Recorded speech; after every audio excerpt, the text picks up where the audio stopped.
दोस्तों हनुमान जी को इतनी सारी शक्ति कैसे मिली और कौन कौन से मिली, चलिए दोस्तों जानते हैं। जैसा कि बताया जाता है कि हनुमान जी इन देवताओं से आशीर्वाद मिला था, जिन्हें नंबर 1 पर आते हैं सूर्यदेव। सूर्यदेव ने अपने तेज का शब्द दिया था। दूसरे नंबर पर आते हैं यमराज जी। उन्होंने हनुमान जी को वरदान दिया था कि उन्होंने कभी यमराज का सामना नहीं करना पड़ेगा।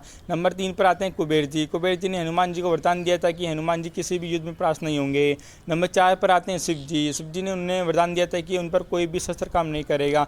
5वें नंबर पर आते हैं इंद्रदेव। इंद्रदेव ने वरदान दिया था कि उन पर कभी भी उनका वज्र का उपयोग नहीं होगा। नंबर 6 पर आते हैं ब्रह्मा जी। ब्रह्मा जी ने हनुमान जी को दीर्घ आयु का आशीर्वाद दिया था और वह कभी भी कोई भी किसी का रूप धारण कर सकते हैं। नंबर 7 पर आते हैं बरोले। उन्होंने वरदान दिया था कि 10 आयु से भी ज़्यादा उनकी मृत्यु जल्दी नहीं होगी। नंबर 8 पर आते हैं दोस्तों विश्वकर्मा जी। विश्वकर्मा जी ने अपने द्वारा बनाए गए शस्त्र से हनुमान जी को ना मरने का वरदान दिया था। दोस्तों क्या आपको इससे पहले हनुमान जी की इतनी सारी शक्ति के बारे में पता तो कम से कम जरूर बताएं, और ऐसे फैक्ट जानने के लिए प्लीज़ हमारे चैनल को सब्सक्राइब करें।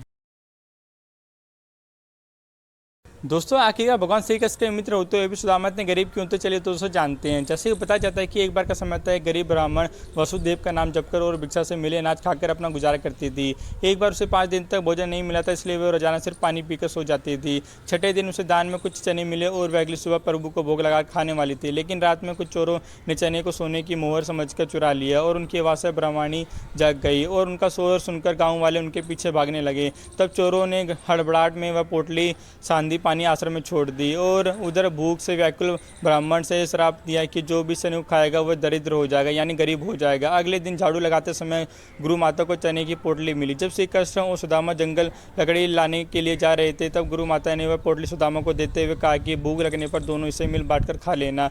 और ब्राह्मण ज्ञानी होने के कारण सुदामा के हाथ में पोटली आते ही सुदामा समझ गए थे कि उन्होंने सोचा कि वह इन चनों को श्री कृष्ण खा लेगा तो वो सारी सृष्टि दरिद्र हो जाएगी, यानी गरीब हो जाएगी, इसलिए वो सारे चने खुद ही खा गए, जिसके कारण वो खुद ही निर्धन हो गए। दोस्तों क्या आपको इससे पहले ये सुदामा की स्टोरी के बारे में पता तो कम से कम जरूर बताएं, और ऐसे फैक्ट जानने के लिए हमारे यूट्यूब चैनल को सब्सक्राइब करें।